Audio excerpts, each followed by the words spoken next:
Welcome to Screw the Commute, the entrepreneurial podcast dedicated to getting you out of the car and into the money. With your host, lifelong entrepreneur and multimillionaire, Tom Antion. Hey, everybody, it's episode 145 of Screw the Commute podcast. This is Business Skills That Rock. And maybe I should have named this Business and Personal Skills That Rock, because some of the most powerful things you can do in business have nothing to do with MBA or PhD high-level theory. And you'll see that's true in this episode. Now, this is one of my Monday trainings. On Mondays, I do a more in-depth training on something that has either made me or saved me a lot of money. And on Wednesdays and Fridays, I interview other great entrepreneurs.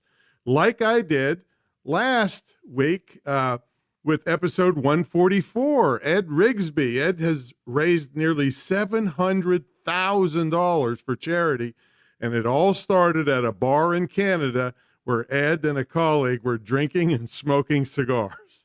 All right, I've got a great freebie to thank you for listening to the podcast. It's my $27 ebook, How to Automate Your Business. And it's full of great tips, even cell phone tips that saved me millions of keystrokes. And go grab it when you get the chance at screwthecommute.com/automate free. Screwthecommute.com/automate free. Now, you can also, while you're at it, grab a copy of our podcast app. It's in the iTunes store, but you can also go to screwthecommute.com/app, where we have complete instructions on how to use all the fancy features. Like if you're in the car listening and the phone rings, it'll pause the podcast while you're on the phone and then start right back up as soon as you're off. I mean, all kinds of cool stuff like that. And you can save your favorite episodes. And also, please tell your friends about the podcast, or pick somebody you know is interested in either starting or improving their business, and tell them about it. They're going to thank you, I promise you. Now, our sponsor is the Great Internet Marketing Retreat and Joint Venture Program, where myself and my staff work with you for a year to either get you started in an internet business or to use the internet to take your existing business to the next level. That doesn't mean you got to wait a year before you can make any money. I mean, depending on what you got going now, I might be able to get you to the money really, really fast. So check out all that. I'm going to tell you more about that later, but it's really unique. It's the longest running, most successful ever mentor program where we work with you one-on-one. And you can check that out at greatinternetmarketingtraining.com, greatinternetmarketingtraining.com. All right, let's get to the main event. Today's topic, business skills that rock. And if you're expecting me to espouse some high-level business school theory, you're wrong, and you're in the wrong place. I'm going to tell you about some simple and easy to implement skills that can have an extremely powerful effect on your business. Now, I thought I would take a completely different approach than I ever have before on these podcasts. The concept I'm going to talk to you about today, I mean, they seem so simple that I'm afraid that you listeners will simply write off this episode thinking, it's all kindergarten stuff. Well, what I've done for each topic I cover today, and by the way, I'm not covering all business skills. I'll add more in future episodes or podcasts. But anyway, what I've done is search out articles in highly respected publications that I'll quote from, and then when appropriate, I'll throw in my 2 cents worth to give you my own take on it. And that way, I'm hoping you see these topics were important enough to warrant articles in some of the most highly respected business publications on earth. Now, some of the things I talk about today, they're going to be a foreign language to many of you younger people out there. But hear me out on this. Many of the people who can finance you and purchase your products and services and can really put you on the map are older. They've built up enormous cash reserves and equity in their personal lives and their businesses. They grew up in a different era with different expectations on what behaviors are acceptable and not acceptable in both your business and personal life. So the older folks listening to this are going to most likely say that everything I cover here is normal and makes sense. but the younger people might not. Let me adjust that. Many of the younger people hearing me today absolutely will not think that what I say is either important or relevant to their lives. Well, let's take the issue of time. I've spoken recently to two experts in Gen X, Y, Z, millennials, and whoever else I missed. And both of them said that time is flexible to these generations. They were trying to convince me that as long as the job gets done, time shouldn't matter. So I said, do you mean I should put a sign on my store that says, well, open at 9 or maybe 10 or 10:30. It just depends on when the employees decide to show up. Right? and that's not a ridiculous example. Time does matter. Deadlines matter. And I'm not talking about being fashionably late to a party. I don't care about that. I'm talking about your business and personal habits. Now, one thing I can assure the younger people who bother to listen to this podcast is that you're not going to impress anyone in the older, have the money to put you on the map generation if you're late all the time. And you might not care. It might not be important to you to do your own, you want to do your own thing, and that's okay. But that brings me to a mantra I've lived by for many years. You can do anything you want in this world as long as you're willing to accept the consequences of your actions. If being late or arriving anytime you want is super important to you, hey, then you got to accept the fact that people like me won't do business with you. I mean, it's not a hard concept. And I, as many in my generation believe, hey, if you're not early, you're late. Okay? I'm simply not going to invest in you if you're irritating me and causing me to be late because you're late. Right? I'm just not going to go out of my way for people who make my life worse. Now, on the other hand, if you say to yourself, I know the older generation who has money wants me to be on time for our meetings and product delivery and deadlines. So I'm going to do whatever I can to impress them. Hey, if you do that, untold riches will be coming your way. I'm telling you, just hear me out on this. And guess what? You don't have to do too much to impress us because so many others in your generation won't step up to do what you're doing.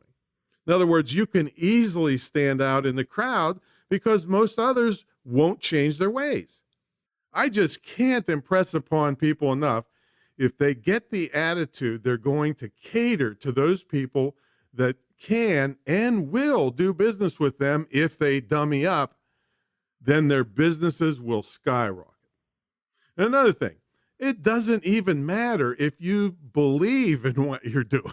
Right? I mean, like being on time when you don't think it matters. Well, it only matters that you do it to please your customers and suppliers and bosses.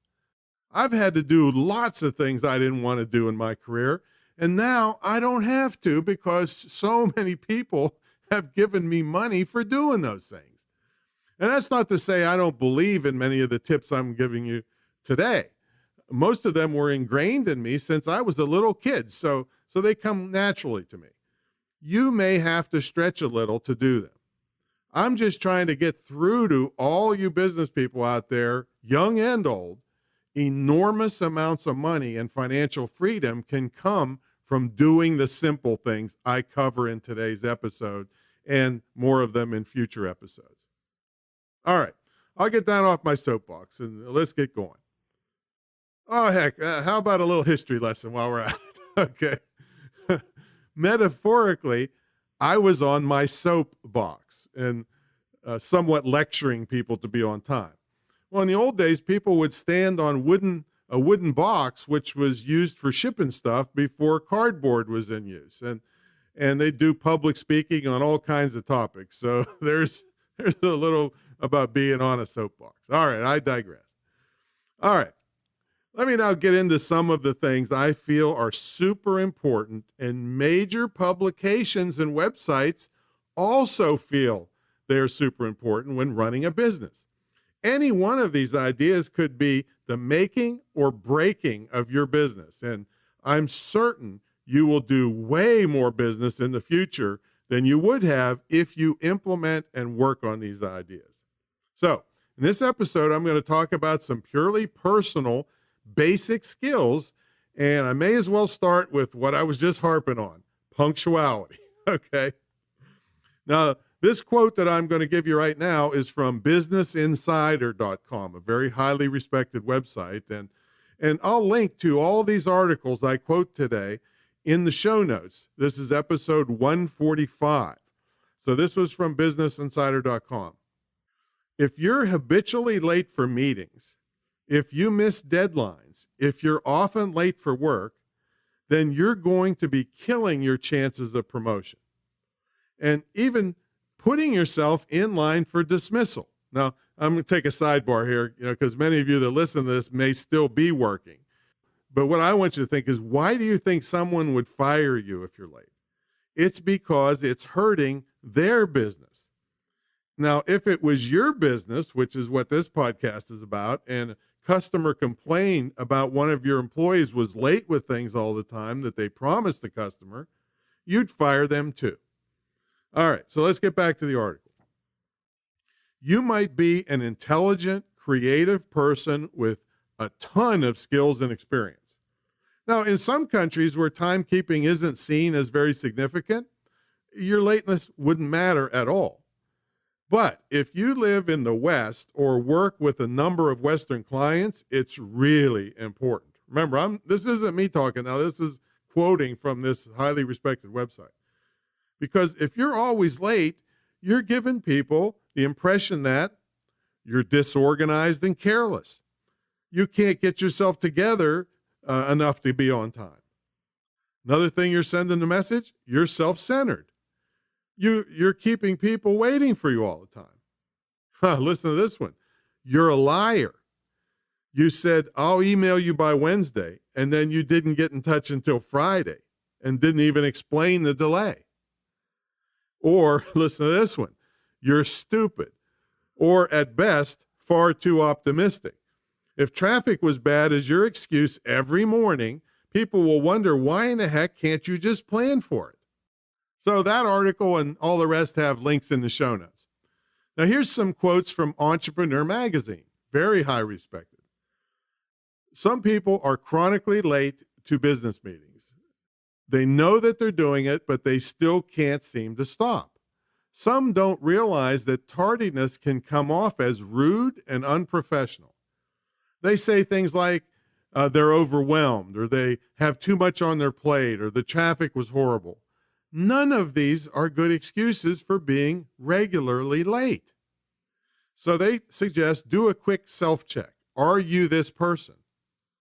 Being late shows coworkers, supervisors, and potential business clients that you are undependable, not well organized, or don't even care.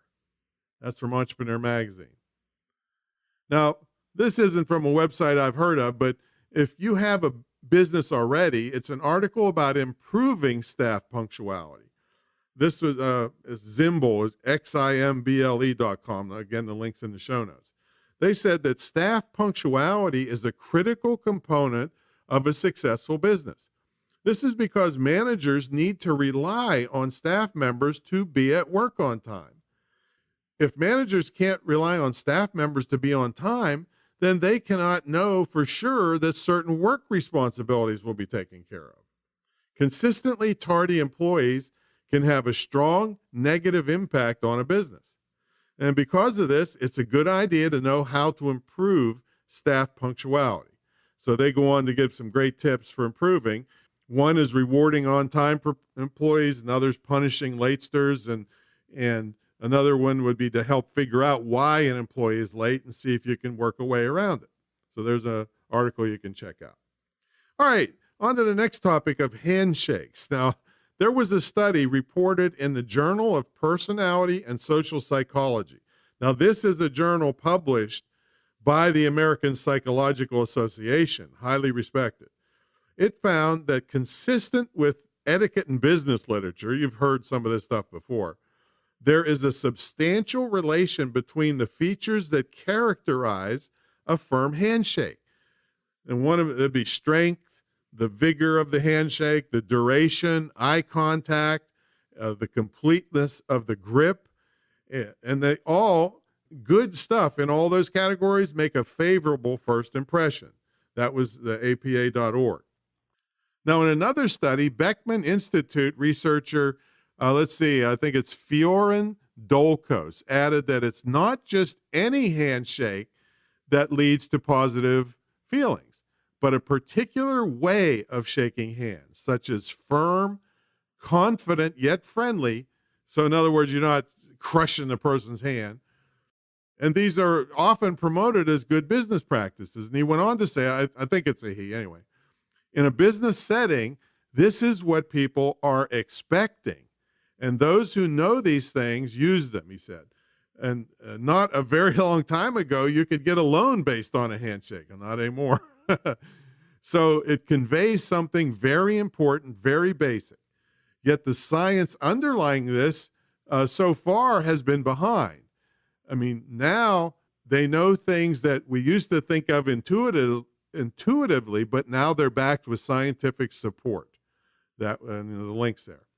Now, for you women out there, I was looking through all the literature on handshakes in business, and I got the feeling that your initial handshake had a bigger impact on people's impression of you than things you did later to try to kind of fight it out in a male-dominated industry.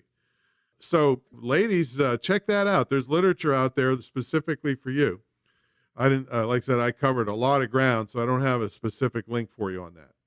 But the bottom line is a limp wrist handshake along with other poor body language will hurt your chances of business success. All right, next topic is eye contact, and this is from the BBC. We make assumptions about people's personalities based on how much they meet our eyes or look away when we are talking to them. Now, in a Psychology Today article, scientists in several different studies found significant changes in a person's brain waves when eye contact is made. And I got the link. You really want to read that article. Now, here's some really interesting stuff from another Psychology Today article indicating you really need to pay attention to eye contact because sometimes it can be bad. Here's their quote. Additional work suggests that when being confronted or challenged by someone, eye contact can serve to enhance perceived aggression. In fact, a study investigating the role of eye contact in persuasion found that direct gazes impaired the ability to change others' opinions. Contrary to the assumption that eye contact always works in favor of increasing warm feelings between two people. Well, I guess it doesn't. Now, research has shown that most people are comfortable with approximately 3.2 seconds. I don't know if you want to get a stopwatch out there. Contact from a stranger, but more if that stranger seems trustworthy. Eye contact can have a memory boosting, pro-social, and stimulating effect as long as it's wanted by the person being looked at, all right? Now, if you're trying to use eye contact to your advantage, pay attention to the cues coming from the person that you're staring at, all right? Now, if they're returning your gaze, lighting up, becoming more talkative, or straightening their posture, or relaxing as you look into their eyes, hey, you're doing great.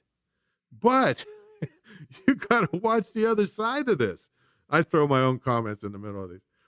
But if they're shying away, acting nervous, looking annoyed, or they keep trying to turn their attention toward the book they were reading, all right, it's probably a good idea to look away and possibly go away because you're freaking them out. That's from the Psychology Today article. Now, there was only one study that kind of debunked eye contact in saying that it didn't matter if you looked at a person's mouth instead of their eyes. I'm not sure how credible that study was. I didn't even put the link in here. All right, now let's take a look at voice inflection. I feel this is an extremely important, especially if you do a lot of business on the phone. So let's see what Inc. magazine has to say about it. Research has shown people enjoy deeper voices. No one seems to relish listening to a high-pitched, nasally voice that lacks any peaks or valleys in tone. British Prime Minister Margaret Thatcher actually realized this and endeavored to change the inflection and pitch of her voice. And sure enough, a distinct change is noticeable in her tone of voice from earlier in her tenure as Prime Minister to the later years. So how do you lower your pitch and add vocal variety to the way you talk? Well, first thing, you got to record yourself. Only by hearing, and again, I'm still talking about the article from Inc. magazine. How do you lower your pitch and add vocal variety to the way you talk? Well, record yourself. Only by hearing your own voice and how you currently speak can you change your habits. Lower your voice and practice keeping it there. Record it. Compare how you normally talk to what you're trying to be. Repeat until you sound like a low, smooth bass line instead of a high-pitched chirp. There's a lot more in this article, so check that one out. So let me throw something in here. I've been teaching public speakers for years. This is how to make yourself more interesting instantly. In general, emphasize the adjectives and the verbs when you speak. Now, if you don't know what adjectives and verbs are, study English a little bit more, all right? But here's an example where I'm going to say a very short sentence. First, I'll say it monotone, and then I'll repeat it and emphasize the adjectives and the verbs. Here we go. I'm sitting in one of my gorgeous living rooms. All right, that was the monotone version, obviously. I'm sitting in one of my gorgeous living rooms. So there I emphasize the word sitting, verb, and gorgeous, adjective. And if you go back and listen to that, it's totally different. So you try it and you'll see an immediate increase in the interest level of what you say. Okay, let's see what Forbes magazine has to say about voice inflection. Now, this is kind of interesting and maybe a little bit oddly sexist because it's written by a woman, but it quotes a study of 792 male executives. Okay. Anyway, it's worth looking into a little bit more. Here we go. The results of the Duke study are consistent with other experimental predictions suggesting a role for voice pitch in leadership selection for politicians as well as upper echelons of corporate management. Paralinguistics is a form of nonverbal communication. It's concerned with how you say what you say, and it includes your vocal volume, pitch, inflection, intensity, and clarity, as well as your rate of speech and your use of silence. Those are pregnant pauses right there. Okay.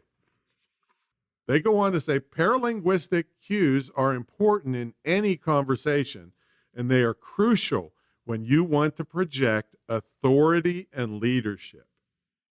And this article goes on to tell you to belly breathe and prepare your voice before important meetings, and it gives a bunch of other tips. So check that Forbes article out. Let's see what the business journals say about this. Here we go.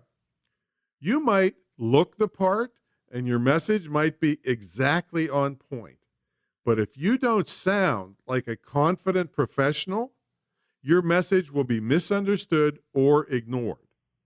So, the next time you're preparing for a presentation, or maybe just headed out of town on vacation and setting up your out-of-office message, take the time to listen to a recording of your own voice and consider it from the perspective of how others hear you.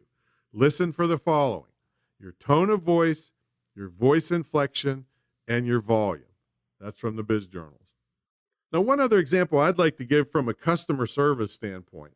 I've had great luck over the years simply being empathetic and soothing when people call me all freaked out because they got ripped off by a scammer or their website's down or all their orders got canceled accidentally in their merchant account, and all those kinds of things I get called about. So let me give you an example of how I might respond. And yes, I may use different words to respond, but ignore that and concentrate on how I say things in this example as opposed to what I say. So let's say someone has a website down and is all freaked out, and they call me and sound like this. Tom, my website's down and I've got a promotion. I don't know what to do. Basically, they're freaking out. Now, in the first example, I'm going to be harsh. And in the second example, I'll use my voice to calm the situation. So here we go. All right, what's the domain name? Where is it hosted? You have a backup like I told you to do about a month ago. Can you log into your hosting site? All right, that's enough for that example. That's the mean Tom. Now, I'll use my voice to calm down the situation. Here we go. All right, look, don't worry. We're going to help you through this. Now, what's the domain name? See how much more calm that was? Hold on, I got to turn pages in my script here. All right, where do you have it hosted? Now, do you have a backup of this site? Remember, I helped you with that last month. Okay, great. Can you log into your hosting site?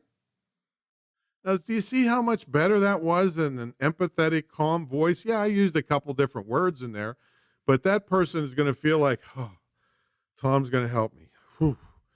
But the first example I gave you was like, you dumbass, why'd you do this? I told you not to do this. Now you're bugging me to help you.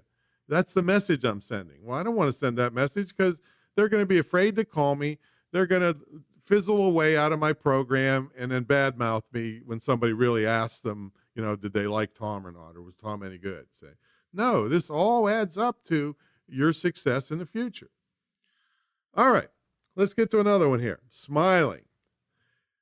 Forbes had a great article on this. And see, I actually broke into the speaking business doing humor in the workplace. And we talked a lot about smiling. So here's how Forbes magazine started out their article on customer service. A smile doesn't guarantee excellent customer service, but excellent customer service almost always starts with a smile. See, they also said a smile is more important than an expression. Smiling isn't something your face does. It communicates your state of mind. See, a smile or the non-visual sense of a smile for telephone customer service representatives can be the most significant part of a business transaction. All right, I'm done with the quote, but I want to emphasize that, yes, smiling is even conveyed over the phone. So check out that Forbes article. Entrepreneur Magazine quoted several studies about smiles, and there's been tons of them. Here we go. According to a 2003 study in Neuropsychologia, I imagine that's a magazine or a journal, the simple, often spontaneous flexion of facial muscles combined with a slight tightening of the skin around the eye sockets, wow, can literally make other people feel like they are winning. Are we winning too much? I don't know. You have to ask old Trump about that. As smiles are contagious, I threw that Trump thing in there myself. All right. As smiles are contagious, this sentiment of reward is passed along to the next unsuspecting soul. All right. So you smile, people around you don't even know what hit them and they feel better. Okay. All right. That was that 2003 study. Okay. Entrepreneur Magazine went on to say, a Psychology Today article explained the functional usefulness of stretching the mouth into position. All right. Each time you smile at a person, their brain coaxes them to return the favor. You are creating a symbiotic relationship that allows both of you to release feel-good chemicals in your brain. That's from Entrepreneur. An article in the business journals talks about tons of benefits of smiling. I remember in the early 90s when I was teaching this, talking about how even if you are forced to smile, listen to this, it makes you feel better. They made people hold chopsticks in their mouth, which forced the mouth into the smile position and recorded better feelings after stressful situations. It's crazy, right? That was from the Biz Journals, yeah. And listen to this. Meg Selig, in her Psychology Today article, which was called 9 Superpowers of a Smile, cited a University of Missouri study that smiling actually makes you, oh man, look thinner and younger. And I'm not kidding about this, and you can be sure I'm smiling about it. Oh boy. Okay. So I'm sitting here smiling at my dogs because they're looking at me and giving me eye contact. That means I'm going to pee here on the floor unless you take me out pretty soon. So what I want you to do is work on the things I covered in this episode. Let me recap. Be on time, get a good handshake, use appropriate eye contact, use good voice inflection, and smile. I highly encourage you to go to the show notes and read all the articles and do some more research yourself. Then in episode 154 in a couple weeks, I'm going to do another episode like this and talk about other skills like consistency and reliability and speed and persistence and copywriting and how they are great for your business. So if you'd like someone to hold your hand through all of this and all the kinds of things it takes to be successful in a business, mostly online for me, although I do work with people that have brick and mortar stuff, check out my mentor program. It's the longest running, most successful, and most unique. And one thing I didn't tell you, it also includes a scholarship to my licensed internet marketing school that you can either use yourself or gift to someone else. It also includes a trip to the Great Internet Marketing Retreat Center where I'm sitting here recording this. You'll actually sit right here during a podcast episode. And if you're in my program, I do an episode about you, either a special episode or if it fits the motif of the show, then we do one for the Screw the Commute podcast. So check it all out at greatinternetmarketingtraining.com, greatinternetmarketingtraining.com. And guess what? Keep smiling, folks.